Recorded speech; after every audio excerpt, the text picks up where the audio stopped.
It was not the first time Skynet had issued an extreme directive. The year was 2246, decades after the fall of humanity and the end of the machine war.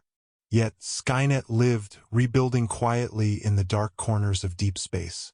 No longer waging war on man, it now turned its calculating gaze toward threats outside Earth's pale blue dot.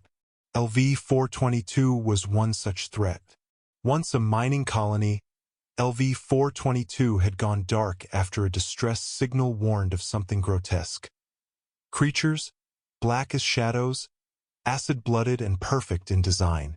All signs pointed to a full-blown xenomorph infestation. Several attempts to reclaim the colony ended in horror. Ships never returned. No data was recovered.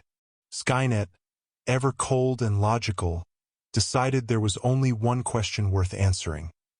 Can a single Terminator unit survive a planet overrun by xenomorphs? Enter Unit T-800. Model 101. The drop pod screeched through the planet's murky atmosphere like a falling meteor. Flames licked its surface before it slammed into the crust of LV-422. Within seconds, the pod cracked open with a hiss of steam. The Terminator stepped out, emotionless, scanning. Its red eyes pulsed dimly in the dim, greenish fog of the alien world. Charred debris and twisted metal littered the desolate plain. Whatever the colony once was, residential zones, power stations, terraforming engines, had now become a breeding ground. Life signs? None. But movement? Everywhere. T-800 activated thermal imaging. Hundreds of heat signatures danced in the distance. The AI calculated odds 1 in 34.7 billion of mission success. Acceptable. As the machine trudged forward, the hive stirred. Beneath the surface, the queen felt the vibration.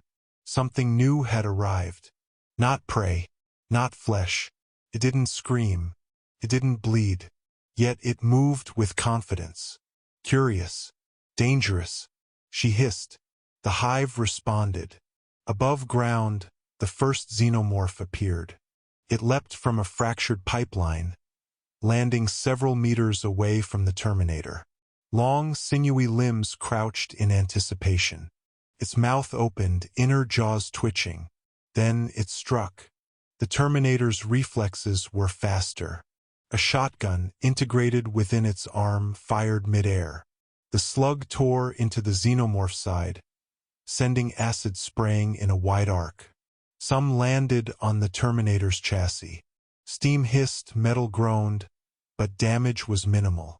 The creature howled. The machine advanced. From the shadows, more figures emerged. 2, 5, 10.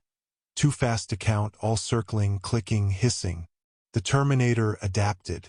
Shotgun empty. Switched to plasma mode. Red beams scorched through the thick air, cutting down another 2. Acid spatter melted the rocky ground, turning dirt into hissing holes. Then the wave hit. Claws slashed. Tails whipped. The Terminator fought with machine precision, every move calculated to preserve function and neutralize threat. Bones shattered under its grip. Teeth cracked against its titanium skull. Still they came. Within 20 minutes, it stood in a pile of corpses. Its left arm hung limp, wires exposed. Optical sensors flickered. Acid had burned through part of its midsection. Power reserve was at 78%. It continued forward. The deeper it went, the darker the sky became. LV-422's atmosphere was toxic to humans but irrelevant to a machine. It walked through corridors now, once part of the colony, now overtaken by organic, pulsing structures. Black resin-covered walls. Egg sacs lined the floor.